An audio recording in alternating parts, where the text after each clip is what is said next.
Hello and welcome back to Chaosbane. Last time we rescued some guards who were going to be sacrificed by cultists, and we captured this Ungor right here, who was leading a group of cultists. And now we gotta listen to Teclis. Fortune is with us. The Ungor required very little persuasion to turn on his human allies. The creature says the leader of the cult is a man named Friedrich Kessler, and has offered to lead us directly to the cult's shrine, located deep within the sewers.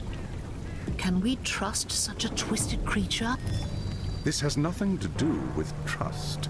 If there is one thing that all followers of Chaos have in common, it's supreme self-interest. They will betray anyone and anything in order to protect themselves. Faced with certain death, the monster will not hesitate to turn on his former friends. And what is to stop him from betraying us in turn? Your knife at his throat, nothing more.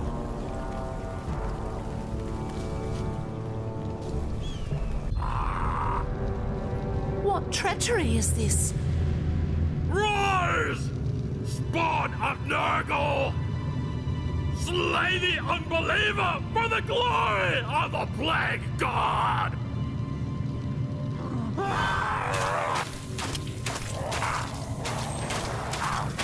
Oh no, what will I do? It's not as though I can do something like this, roll out of the way, and then spam whirling blades until these guys die.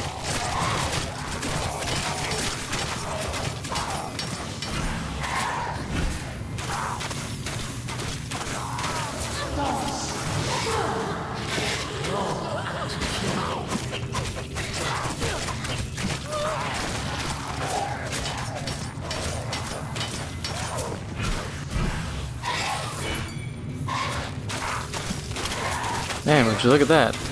What I did actually worked. Dodge and then spam a bunch of abilities.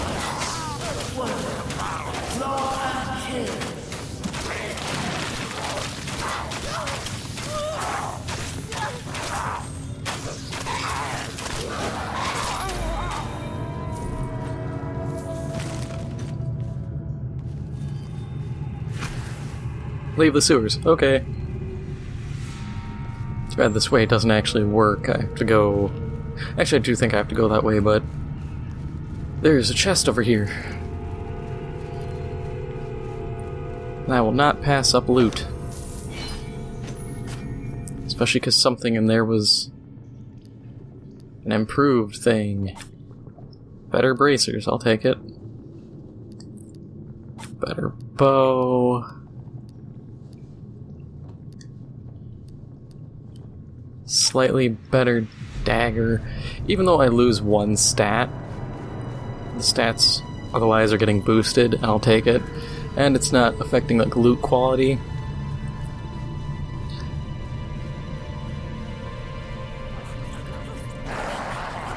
Because loot quality reigns supreme with these kind of things.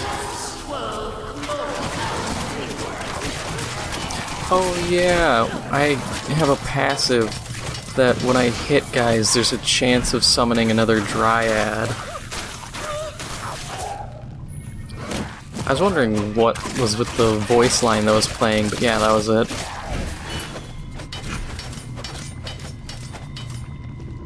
Eventually, my whirling blade trick, I can have the blades poison enemies, which will be super useful.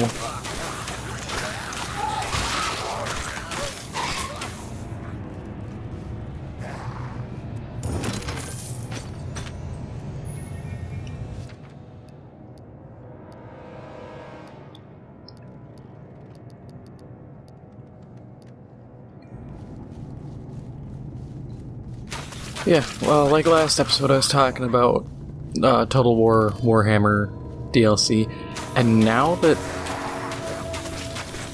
the Warden and the Paunch is out, I think that's the last, at least what they had said before, that was supposed to be the last DLC, like, the orcs were supposed to be the last update before we start hearing about Total War Warhammer 3. Oh yeah, I have 2 extra Dryads. Neat. But at least that's a good sign, because then we should hopefully get the game, I would assume, probably next year. I'm not going to be so hopeful, be like, oh, we're going to get it, you know, I don't know, September, October. Like, I can't imagine they would do that so soon.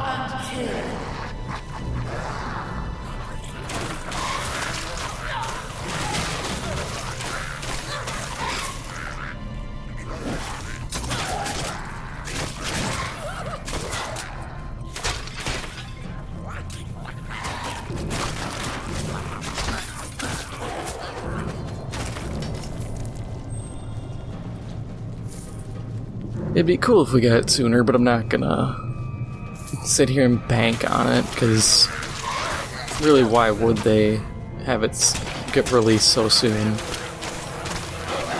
Admittedly, it's not like they have to be concerned about, like, oh no, we won't get as many DLC sales. If people want to play the new characters, they're gonna have to buy the DLC anyways.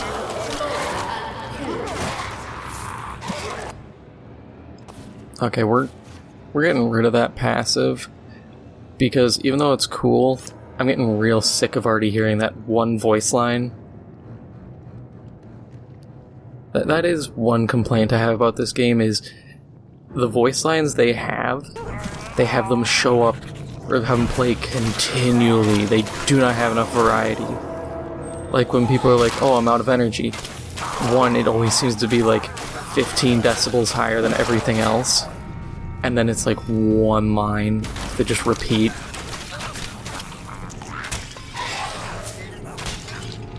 I would rather have the Diablo style of having the little text just pop up on the screen and be like, hey, you're out of energy.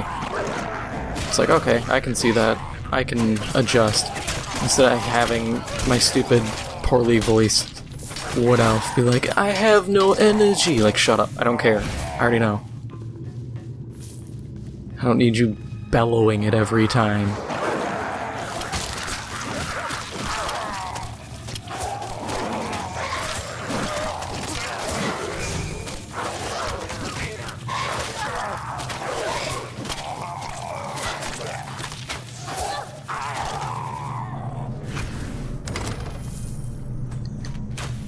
I don't know, I feel like this is not nearly as useful of an ability as just firing a ricocheting arrow.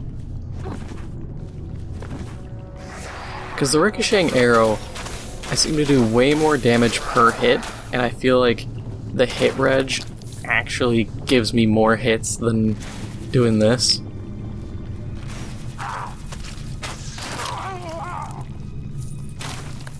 The only good part is it has piercing through everything. So if I'm dealing with a horde, but if I'm dealing with a horde, I can just whirling blades them to death and not have to worry about this.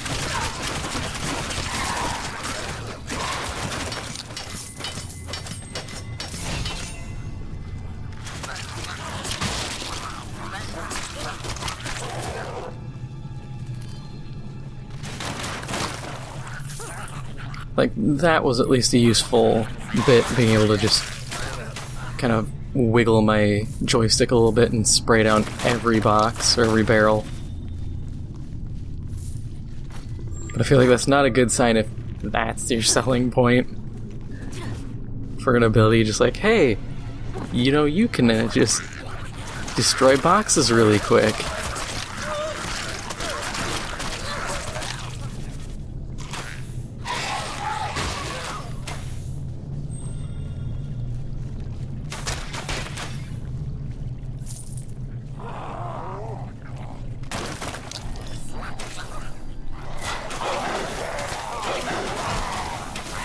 It would be nice if the arrows would ricochet off barrels and stuff so I could just break two for every shot.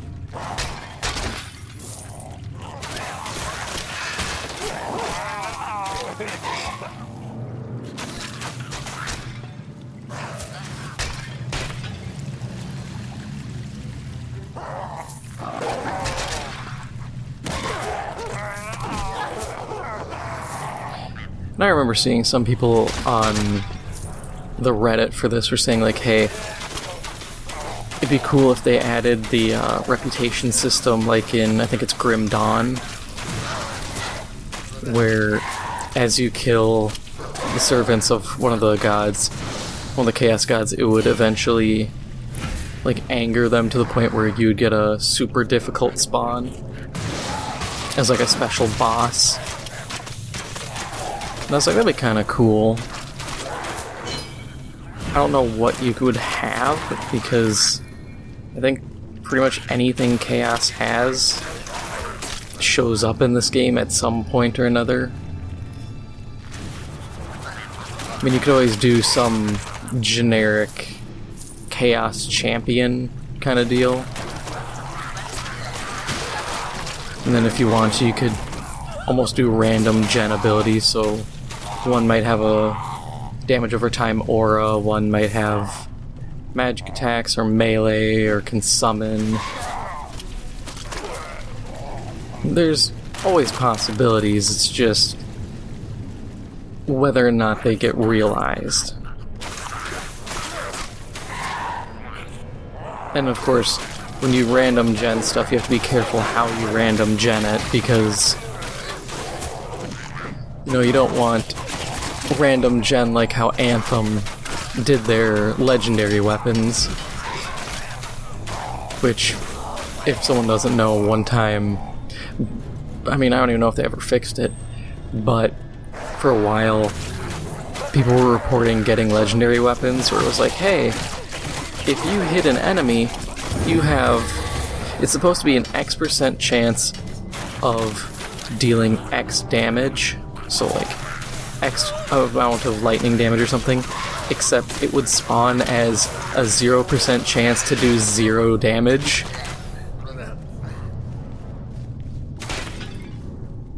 And I just have to laugh at that, because why wouldn't you add a minimum number, like 1%? Absolute minimum 1% chance to deal 1% of your weapon's base damage as electric.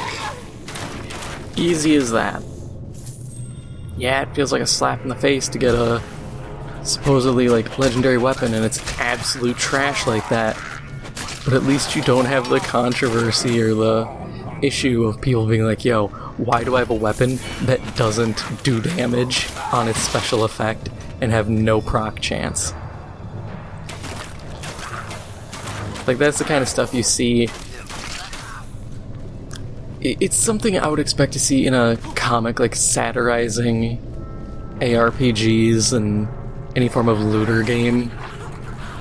Be like, yeah, people are so crazy about these games, they'll take a weapon that deals, that's bonus effect is no extra damage,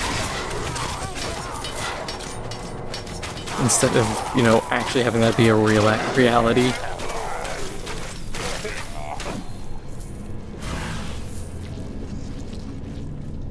No! My bloodlust orbs.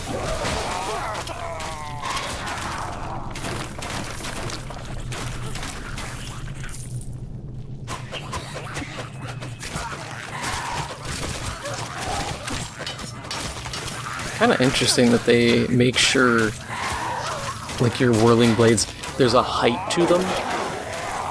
So you can't just stand on a corner and throw them and bait enemies up the stairs and into a continuous hail of blades before dying.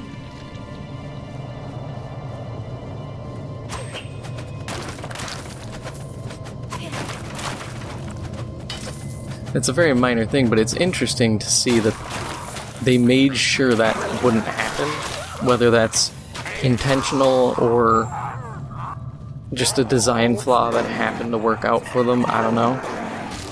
I want to know what these things are. So that's just weird looking.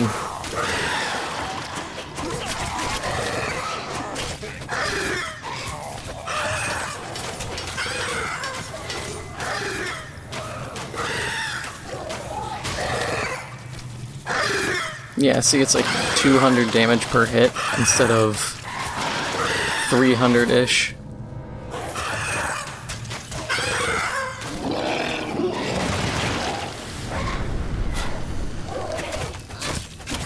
Which, I mean, yeah, it's not a lot of a difference realistically. But I mean, that can be around a third of my damage being nullified just because I'm firing faster. I kind of wish the abilities, instead of showing me like damage per hit, would show me a DPS. Especially because it's a rapid fire ability, it's not a single shot kind of deal. So I genuinely care more about how much I'm doing per second per hit. Because per hit, I'm not... Who does a rapid fire ability to one tap? Seriously. No game is like, oh yeah, you know, you can use this rapid fire ability that coincidentally also one hits things. It's like, then why would it be rapid fire? Unless you're making a game that's so heavy into horde killing, like Inquisitor Martyr times 10, where it's like, yeah, you need crazy one-taps, otherwise your character will just get bogged down with enemies. But that's... I mean, that you have to kind of reevaluate your whole design at that point. What up, Techless? The guy betrayed me. The beast man played us for fools. He led me right into a trap, knowing he would be the first one to die. But he was the last one to die. I had not expected this. No mere human cult could command such loyalty from an Ungor. What does it mean? I do not know, young Asrai, and that troubles me. If the servants of chaos would sooner die than give up their secrets, then we must find another way to reach their hidden shrine. I will do whatever it takes, High Lawmaster. You have my oath on it. Heinrich Voss has more experience with these chaos cults than anyone else in Nuln. Speak with him. Perhaps he knows a way to obtain the information we seek. Talk to that pompous fool? I'd rather be eaten by wild badgers. What was that? Nothing, High Lawmaster. I'm sure Witch Hunter Voss will be happy to help.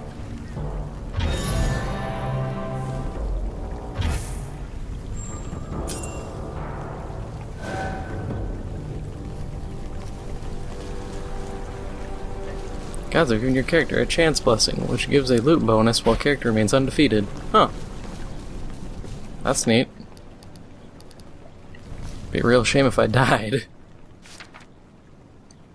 Yo, take all my stuff.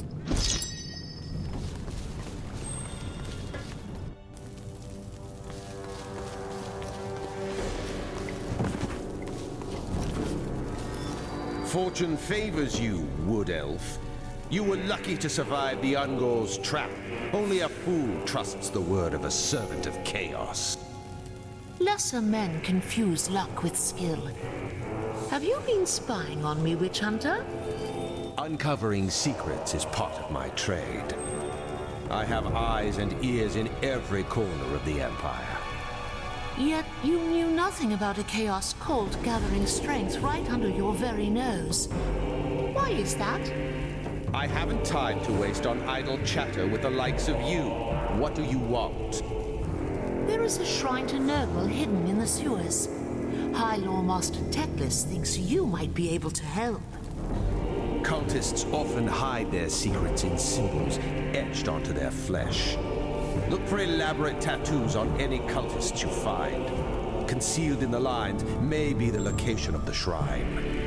And if I bring you such a cultist, you will be able to decode these tattoos? I only need the tattoo. The cultist is of no use to me.